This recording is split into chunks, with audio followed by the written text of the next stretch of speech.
West Indies के खिलाफ खेली जाने वाली 5 मैचों की एक और हाई वोल्टेज T20 सीरीज के लिए भारतीय टीम की नई 15 सदस्यीय स्क्वाड का ऐलान कर दिया गया है।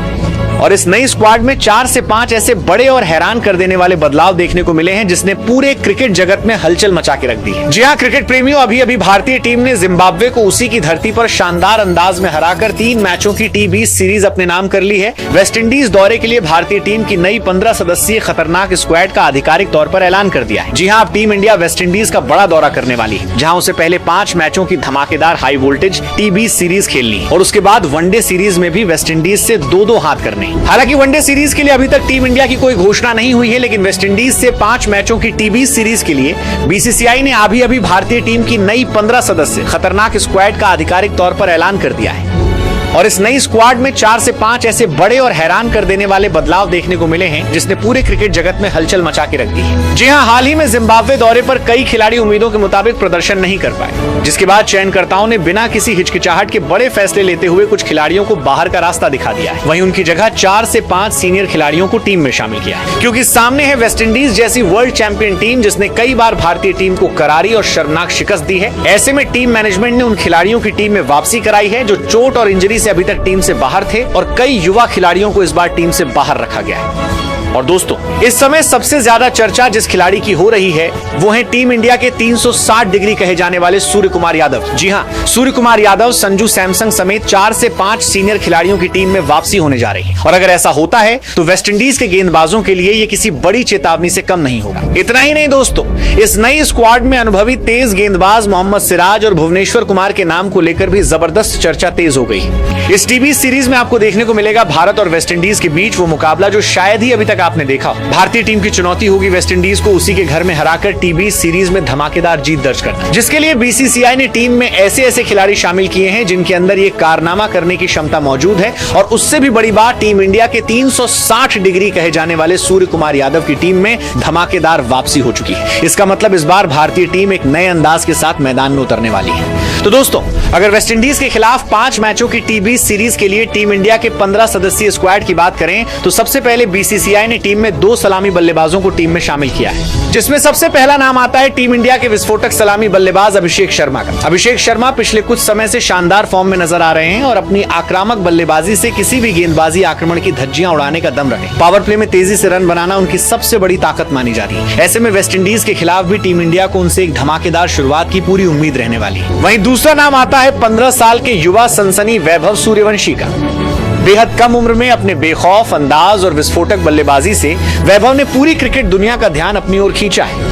अगर उन्हें इस सीरीज में मौका मिलता है तो ये उनके करियर का एक और बड़ा अवसर साबित हो सकता है। वहीं फैंस की नजरें भी इस युवा खिलाड़ी के प्रदर्शन पर टिकी रहने वाली है। अब अगर मिडिल ऑर्डर बल्लेबाजी की बात करें तो यहाँ पर बीसीसीआई ने 3 बल्लेबाजों को टीम में शामिल किया है। सबसे पहला नाम आता है टीम इंडिया के कप्तान श्रेयस अय्यर का। इस पूरी सीरीज में कप्तानी के साथ साथ बल्लेबाजी की भी सबसे बड़ी जिम्मेदारी उन्हीं के कंधों पर रहने वाली है। श्रेयस अय्यर बड़े मैचों में दबाव झेलकर लंबी पारियां खेलने के लिए जाने जाते हैं। ऐसे में वेस्टइंडीज के खिलाफ भी टीम इंडिया को उनसे एक जिम्मेदार और मैच जिताऊ पारी की उम्मीद रहेगी। वहीं दूसरा नाम आता है टीम इंडिया के उपकप्तान तिलक वर्मा का। तिलक वर्मा पिछले कुछ समय से शानदार लय में दिखाई दे रहे हैं और स्पिन के साथ साथ तेज गेंदबाजों के खिलाफ भी तेजी से रन बनाने की क्षमता रखते हैं। मिडिल ओवरों में रन गति बढ़ाने और टीम को मजबूत स्थिति में पहुंचाने की अहम जिम्मेदारी उन्हीं के ऊपर रहने वाली है। इसके बाद तीसरा नाम आता है विस्फोटक बल्लेबाज रिंकू सिंह का। रिंकू सिंह को टीम इंडिया का सबसे भरोसेमंद फिनिशर माना जाता है। मुश्किल परिस्थितियों में शांत रहकर मैच खत्म करना उनकी सबसे बड़ी ताकत है। अगर आखिरी ओवरों में तेजी से रन बनाने की जरूरत पड़ती है तो रिंकू सिंह अकेले अपने दम पर मुकाबले का रुख बदल सकें। अब अगर विकेट कीपर विभाग की बात करें तो यहाँ पर बीसीसीआई ने 2 विकेट कीपर बल्लेबाजों को टीम में शामिल किया है। सबसे पहला नाम आता है विस्फोटक विकेट कीपर बल्लेबाज ईशान किशन का। लंबे समय बाद टीम इंडिया में वापसी करने वाले ईशान किशन के पास खुद को फिर से साबित करने का सुनहरा मौका होगा। ईशान अपनी आक्रामक बल्लेबाजी के लिए जाने जाते हैं और मैच का रुख कुछ ही ओवरों में बदलने की क्षमता रखते हैं। ऐसे में वेस्टइंडीज के खिलाफ भी उनसे एक बड़ी और यादगार पारी की उम्मीद रहने वाली है। वहीं दूसरा नाम आता है अनुभवी विकेट कीपर बल्लेबाज संजू सैमसन का। संजू सैमसन अपनी शानदार बल्लेबाजी और बेहतरीन विकेट कीपिंग के लिए जाने जाते हैं। बड़े शॉट खेलने के साथ साथ वो जरूरत पड़ने पर लंबी पारी भी खेल सकते हैं। अगर उन्हें प्लेइंग 11 में मौका मिलता है तो वो टीम इंडिया के लिए बेहद अहम खिलाड़ी साबित हो सकते हैं। अब अगर ऑलराउंडर विभाग की बात करें तो यहाँ पर बीसीसीआई ने 3 ऑलराउंडरों को टीम में शामिल किया है। सबसे पहला नाम आता है टीम इंडिया के विस्फोटक ऑलराउंडर शिवम दुबे का। शिवम दुबे अपनी लंबी लंबी छक्के लगाने की क्षमता के लिए जाने जाते हैं और निचले क्रम में तेजी से रन बनाकर मैच का पासा पलट सकते हैं। इसके अलावा जरूरत पड़ने पर अपनी मध्यम गति की गेंदबाजी से भी टीम के लिए अहम योगदान देने का दम रखते हैं। वहीं दूसरा नाम आता है युवा ऑलराउंडर सूर्यांश शेडगे का। सूर्यांश ने घरेलू क्रिकेट में बल्ले और गेंद दोनों से शानदार प्रदर्शन करते हुए अपनी अलग पहचान बनाई है। टीम मैनेजमेंट उन्हें भविष्य के बेहतरीन ऑलराउंडर के रूप में देख रहा है। अगर मौका मिलता है तो वो दोनों विभागों में अपनी उपयोगिता साबित कर सकते हैं। इसके बाद तीसरा नाम आता है अक्षर पटेल का।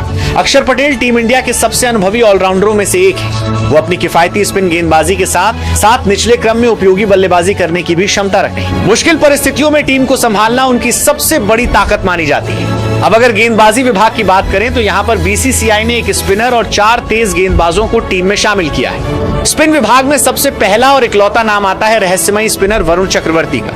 वरुण चक्रवर्ती अपनी रहस्यमयी गेंदबाजी से किसी भी बल्लेबाजी क्रम को मुश्किल में डालने का दम रखते हैं। मिडिल ओवरों में विकेट निकालना उनकी सबसे बड़ी ताकत है और वेस्टइंडीज के बल्लेबाजों के लिए उन्हें खेलना बिल्कुल भी आसान नहीं रहने वाला। वहीं तेज गेंदबाजी विभाग में सबसे पहला नाम आता है युवा तेज गेंदबाज प्रिंस यादव का। प्रिंस यादव लगातार अपनी रफ्तार और शानदार गेंदबाजी से प्रभावित कर रहे हैं। अगर उन्हें डेब्यू का मौका मिलता है तो सभी की नजरें उनके प्रदर्शन पर रहने वाली हैं। इसके बाद दूसरा नाम आता है अनुभवी तेज गेंदबाज मोहम्मद सिराज का। मोहम्मद सिराज नई गेंद से विकेट निकालने के साथ साथ डेथ ओवरों में भी शानदार गेंदबाजी करने की क्षमता रखते हैं। बड़े मुकाबलों का अनुभव उन्हें टीम इंडिया के सबसे अहम गेंदबाजों में शामिल करता है। तीसरा नाम आता है युवा तेज गेंदबाज हर्षित राणा का। हर्षित राणा अपनी तेज रफ्तार, आक्रामक गेंदबाजी और लगातार सही लाइन लेंथ पर गेंद डालने की क्षमता के लिए जाने जाते हैं। वो किसी भी समय विकेट निकालकर मैच का रुख बदल सकते हैं। जबकि चौथा नाम आता है रफ्तार के सौदागर मयंक यादव का।